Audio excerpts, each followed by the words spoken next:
We now read a second time. I call the member for Strathfield. Thank you, Mr Speaker. I rise to make a brief contribution in support of the Children Education and Care Services National Law Application Amendment Bill 2025. As a parent and as the representative of a community that cherishes education and family life, I know the trust that families place in early childhood educators. Every morning, parents across Strathfield and across New South Wales drop their children off at preschools and long daycare centres, trusting that those doors open to places of safety, care and learning. This bill is about honouring that trust by putting beyond doubt that the safety and well-being of our children must always come first. This bill raises the floor on child safety. It brings stronger enforcement, clearer accountability and smarter monitoring. It draws on the lessons of the Wheeler Review, the tragic failures exposed by Operation Tenterfield, and the National Child Safety Review.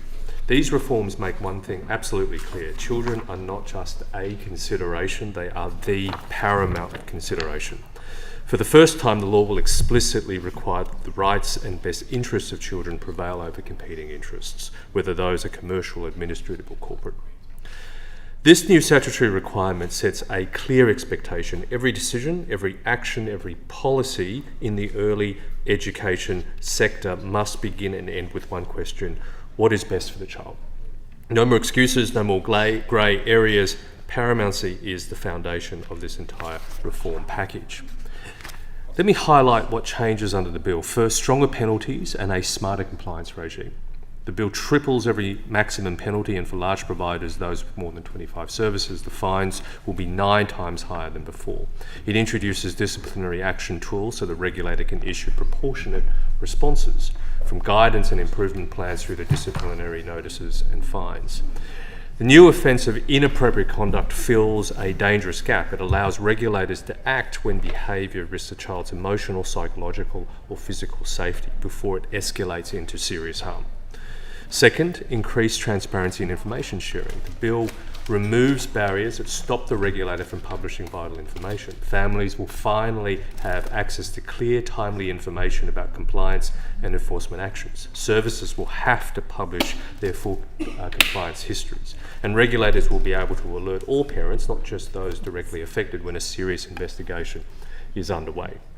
Third, new and improved levers for the regulator and the minister. Both will have the power to issue directions, to act swiftly where risks arise. That could mean mandating child safety training across the sector or swiftly implementing a mobile device ban in services where it's needed. These powers ensure that government can act decisively and transparently to protect children.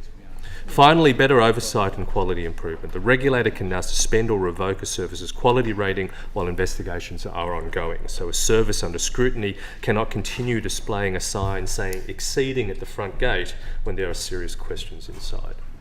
Together, these measures build a more responsive, transparent and accountable system. Some will say that these reforms are tough, but unsafe supply is no supply at all. A system that tolerates risk to children is not one parents can trust. Others will ask, why now? Why not wait for national agreement? The truth is, New South Wales cannot and should not wait.